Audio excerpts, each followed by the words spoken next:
남가주 성도교회 성도 여러분 평안하십니까? 수요기도의 시간입니다. 오늘은 난해의 구절 강의 7번째 시간으로 누가복음 7장 44절에서부터 46절까지의 말씀을 통하여 우리가 교훈을 얻고 함께 기도하기를 원합니다. 오늘 본문 누가복음 7장 44절에서부터 46절까지의 말씀을 제가 봉독해 드리겠습니다.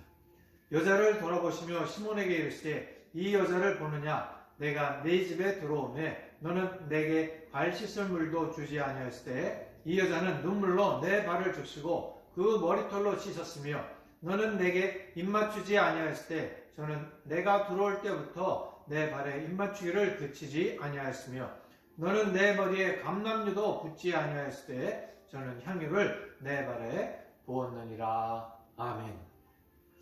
예수께서 한 바리새인의 집에 들어가서 함께 식사를 하게 되었습니다. 그런데 그때 그 동네에 죄인인 한 여자가 와서 예수께서 바리새인의 집에 계신다 하는 이야기를 듣고 향유 담은 옥합을 가지고 와서 예수의 뒤로 그 발 곁에 서서 울면서 눈물로 그 발을 적시고 자기 머리털로 씻고 그 발에 입을 맞추고 향유를 부었습니다. 그래서 이 바리새인이 이 모습을 비난을 했습니다. 이 여인이 죄인인데 죄인이 예수 그리스도 자신을 만지는 것을 알았다면 이 예수 그리스도가 마땅히 거부를 했어야 된다. 이렇게 이야기를 했습니다. 그랬을 때 예수께서 500데나리온 빚진 사람하고 50데나리온 빚진 사람 모두 탕감해 줬는데 누가 더 감사하고 그 집 주인을 더 사랑했겠느냐, 빚을 준 사람을 사랑했겠느냐 이렇게 물으시면서 많이 탕감받은 사람이 더 감사하고 더 사랑을 받은 것이다 하는 제자들의 대답을 듣게 되었습니다. 그래서 오늘 이 말씀을 중심으로 해서 눈물로 발을 적시고 라는 내용을 함께 생각해보며 우리가 기도 제목을 찾기를 원합니다.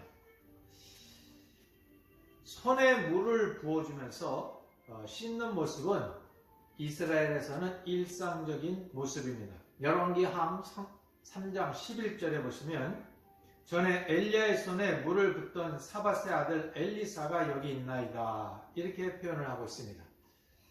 제자인 엘리사가 스승인 엘리야에게 이렇게 물을 부어주면서 엘리야가 손을 씻도록 하는 그런 광경인 것입니다.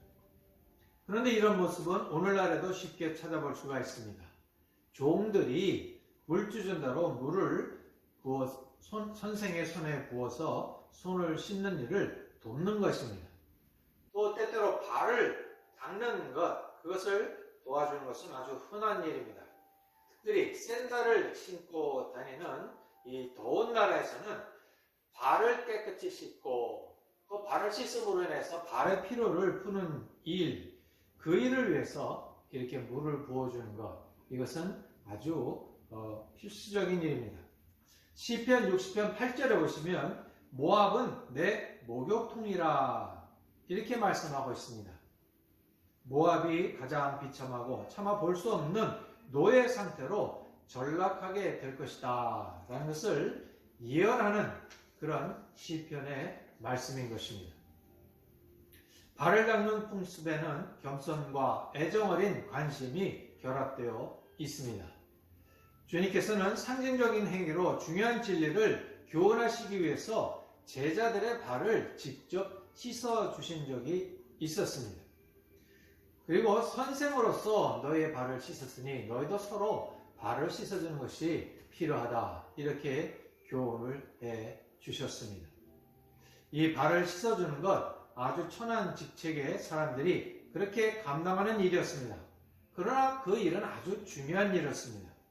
그래서 제자들이 서로를 위해 봉사하는 것, 이것을 가르쳐 주시기 위해서 예수님께서 이렇게 제자들의 발을 씻어주는 그런 본을 보여주셨다는 것입니다.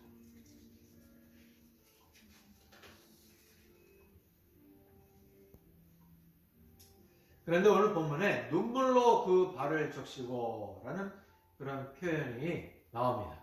두 번 그런 표현이 나오는데 44절과 38절 같은 표현이 나옵니다.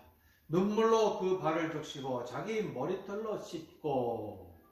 근데 여기서 눈물로 발을 씻었다라는 표현이 나오는데 여기에서의 눈물은 지금 당장 내 눈에서 떨어지는 눈물, 그 눈물방울이라기보다는 그동안 모아두었던 눈물병 안에 눈물을 발에 쏟아붓고 그것으로 머리털을 씻지 않았나. 아마 이 해석이 더 합당할 것이다. 그렇게 생각이 되어집니다. 눈에서 떨어지는 눈물로 발을 씻기는 그 양이 너무 적기 때문입니다. 눈물병에 모아두었던 그런 눈물을 발에 쏟으면서 그렇게 머리털로 닦아낸 것이 더 합당한 해석이다. 그렇게 생각이 되어지는 것입니다. 우리는 여러 고대의 서적들 가운데서 온 가족의 눈물을 모아서 병에 보관하는 풍습이 있었다는 기록을 찾아볼 수 있습니다. 그래서 다윗 왕도 나의 눈물을 주의 병에 담으소서 이것이 주의 책에 기록되지 아니하였나이까 그렇게 표현을 하고 있습니다. 나의 눈물이 주의 눈물병에 담기게 하소서 그렇게 다윗도 그렇게 표현을 한 것입니다. 그렇게 표현하면서 기도를 했습니다. 또 고대 묘지 발굴 결과 수많은 눈물병들이 나오는 것을 우리가 볼 수 있습니다. 이 눈물병들은 주로 얇은 유리로 만들어졌는데 아주 가난한 사람들은 굽지 않고 또 광택도 내지 않은 단순한 토기로 만든 병들을 가지고 있었고 평범한 사람 그리고 귀족들은 유리로 만든 눈물병을 가지고 있었습니다. 눈물병은 모두 바닥은 넓고 몸통은 호리호리하며 아구는 깔때기 모양으로 생겼습니다. 식구들은 제각기 눈물병 하나를 가지고 있었고 또 모든 식구들의 눈물을 한 군데 모아놓기도 했습니다. 가정에 심각한 재난이나 상사가 생기면 초상이 생기면 모든 친척들은 제각기 눈물병을 하나씩 챙겨서 모이게 됩니다. 슬피 눈물을 흘릴 때 눈물 방울이 뺨을 타고 흘러내릴 때 각자는 눈물병에 이 흐르는 눈물을 담았던 것입니다. 그리고 마개를 막아서 증발하지 않도록 하면서 모아두었던 것입니다. 그런데 이 눈물병은 이들에게는 매우 성스러운 것이었습니다. 그것은 할아버지로부터 어린아이에 이르기까지 가슴을 내있는 모든 고통과 슬픔과 사별을 기억하는 것이고 또 그때의 나의 마음을 모아두는 것입니다. 그리고 어떤 사람이 죽으면 그의 눈물병은 그의 가장 성스러운 그리고 아주 중요한 그리고 소중한 것이 되는 것입니다. 그리고 이 눈물병의 소유자가 죽게 되면 그 눈물병을 그 사람의 시신과 함께 관에 넣고 묻는 그런 풍습이 있었습니다. 이런 풍습은 우리로 하여금 이 여인이 주님께 어떤 일을 했는가 하는 것을 이해하도록 큰 도움을 줍니다. 이 눈물병 아주 소중하고 의미가 있는 것이고 마음이 담긴 것인데 그 눈물병을 쏟아서 예수님의 발에 붓고 자기의 머리털을 풀어서 그것을 닦아주었다는 것.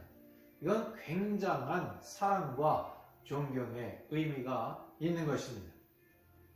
이 여인은 바리새인 시몬이 예수님을 손님으로 모셨을 때 발 씻을 물까지도 주지 않은 것. 그래서 아주 무례하고 그리고 소홀하게 예수님을 대접하였다는 것을 눈으로 보았습니다. 그렇기 때문에 자기의 마음을 담은 눈물병을 아낌없이 주님께 바쳐서 주님의 발을 씻어 드렸던 것입니다. 바리새인 시몬은 주님께 발 씻을 물도 드리지 않았고 머리에 감람류도 붓지 않았습니다.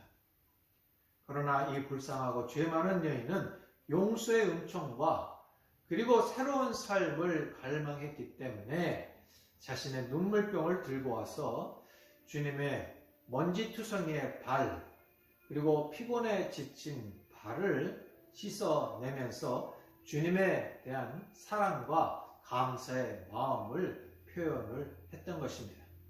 그러므로 이 눈물병을 쏟아서 발을 씻는다는 것, 이것은 저 마음속 깊은 곳에서부터 정성과 사랑이 우러나와서 하게 되는, 할 수 있는 그런 행위인 것입니다. 그렇기 때문에 이 눈물로 발을 씻었다 하는 이 표현, 다른 것으로 바꿀 수 없는 아주 소중한 것입니다.